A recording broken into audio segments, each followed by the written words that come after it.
বুয়েট ছাত্রলীগের সাবেক নেতা সিরাজুল সালেহীন শিয়ন তিনি প্রায় 10 বছর আগেই ছাত্রলীগ ত্যাগ করেছেন। একটা রিপোর্ট, সেটা হচ্ছে কঠিন চাপে পিএসসি শীর্ষক শিরোনামে যে সংবাদ প্রকাশিত হয়েছে, যা পিএসসি সংস্কার আন্দোলন এর অংশীজনদের দৃষ্টিগোচর হয়েছে। প্রকাশিত সংবাদে পিএসসি সংস্কার আন্দোলন সম্পর্কে নানাবিধ মিথ্যা ও মনগড়া তথ্য উপস্থাপনা করা হয়েছে, যা বিসিএস প্রত্যাশীদের যৌক্তিক ও ন্যায্য আন্দোলনের প্রতি নেতিবাচক ধারণা তৈরির সুযোগ দিবে বলে মনে হচ্ছে। চাকরি প্রার্থী ও সাধারণ শিক্ষার্থীদের মধ্যে বিভ্রান্তিকর ধারণার সৃষ্টি করতে পারে।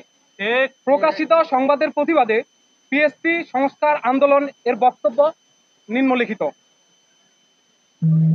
1 নম্বর, সাংবিধানিক প্রতিষ্ঠান বাংলাদেশ সরকারি কর্ম কমিশনের স্বাধীনতা বজায় রেখেই কমিশনের প্রতিনিধি হয়ে বিজ্ঞ সদস্য জহিরুল ইসলাম ভূঁইয়া স্যার 46তম বিসিএস লিখিত পরীক্ষা স্থগিতের ঘোষণা দেন।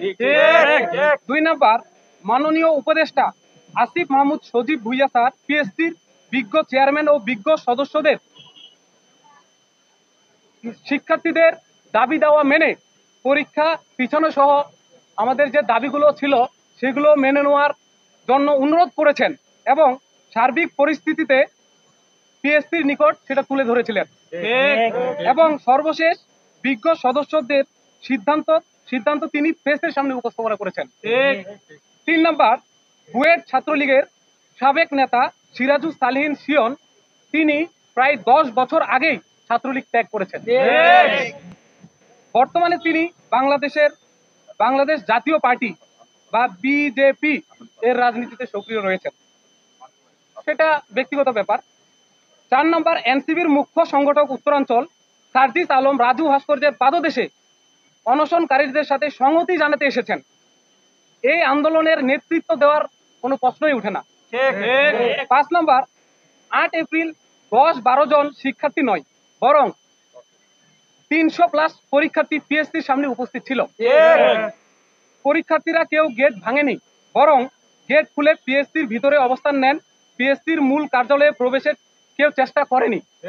পিএসসির বিজ্ঞ চেয়ারম্যান মোবাশ্বের মোনেম এদিন আন্দোলনকারীদের সাথে সরাসরি দেখাও করেননি। তিনি সেনাবাহিনীর সহায়তায় একটি প্রতিনিধি টিমের সাথে দেখা করেন।